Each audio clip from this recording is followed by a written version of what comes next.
যে এখানে দেখতে পাচ্ছেন, এখানে আমাদেরকে হচ্ছে নদী, এটা নদী হচ্ছে পার হইতে হবে এখন। জুতাগুলো হাতে নিন, জুতাগুলো হাতে নিয়ে নিচ্ছে, পড়ে গেছে রে। আমি তো খুব রিস্কে, খুবই ঝুঁকি, মানে এত পিচ্ছিল জায়গাটা, মানে খুবই পিচ্ছিল, অনেক স্রোত।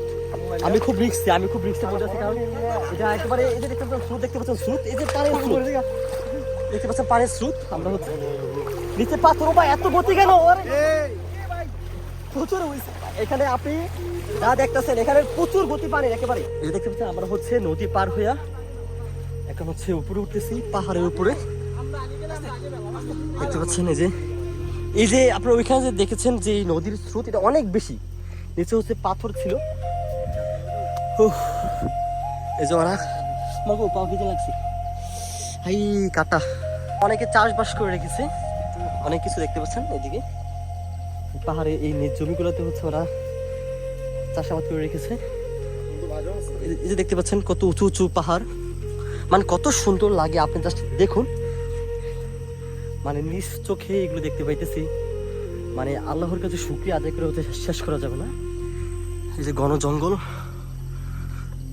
দিয়ে হচ্ছে আমরা সামনের দিকে যাচ্ছি। এই দুর্গম পাহাড়, তারপর হচ্ছে এই পরিবেশগুলো, আপনি যখন হচ্ছে এই ট্যুরে আসবেন, আপনি বান্দরবনে আসবেন, আর সবচেয়ে সুন্দর স্পটগুলো, আমরা হচ্ছে গতকালকে ঘুরেছি নীলগিরি, আজকে হচ্ছে যাচ্ছি দেওতাগুম। এই যে দেখতে পাচ্ছেন আমরা একেবারে ঘন জঙ্গল দিয়ে হচ্ছে হেঁটে হেঁটে যাচ্ছে সামনের দিকে দেওতাগুম। মানে অনেক কিছু হচ্ছে ভেতর থেকে এক্সপ্রেস হচ্ছে, যে এত সুন্দর দৃশ্য দেখতে পাচ্ছি, যেটা হচ্ছে আগে কল্পনা করতাম যে কবে হচ্ছে এমন স্পটগুলোতে হচ্ছে আমরা ঘুরবো, দেখবো।